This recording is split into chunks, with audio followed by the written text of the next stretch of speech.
బులెటిన్లో మరో breaking news చూస్తున్నాం. ఇంటిగ్రేటెడ్ రెసిడెన్షియల్ స్కూల్స్ ఏర్పాటుపై సీఎం రేవంత్ రెడ్డి సమీక్ష నిర్వహించారు. ప్రతి నియోజకవర్గానికి ఒక ఇంటిగ్రేటెడ్ రెసిడెన్షియల్ స్కూల్ ఏర్పాటు చేయాలని ప్రభుత్వం యోచిస్తోంది. ఒకే చోట SC, ST, BC, OBC, minority గురుకులాలు ఏర్పాటు చేసే దిశగా ప్రభుత్వం కసరత్తును చేస్తుంది. ఈ సమావేశంలో ఆర్కిటెక్చర్స్ రూపొందించిన పలు నమూనాలను సీఎం, డిప్యూటీ సీఎం పరిశీలించారు.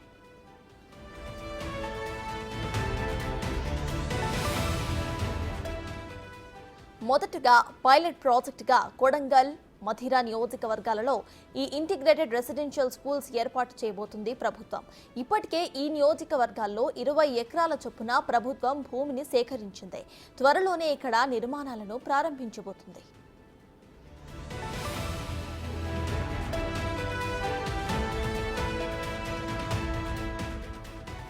నాణ్యమైన విద్యా బోధనకు వీలుగా తరగతి గదులతో పాటు విద్యార్థులకు అన్ని వసతులు ఉండేలా ఇంటర్నేషనల్ స్కూల్కు ధీటుగా అధునాతన భవనాలను నిర్మించాలని ఈ సందర్భంగా సీఎం సూచించారు. రాష్ట్రమంతటా కూడా స్థలాలు అందుబాటులో ఉన్న అన్ని నియోజకవర్గాల్లో వెంటనే ఇంటిగ్రేటెడ్ రెసిడెన్షియల్ స్కూల్స్ నిర్మాణం చేపట్టాలని నిర్ణయించారు.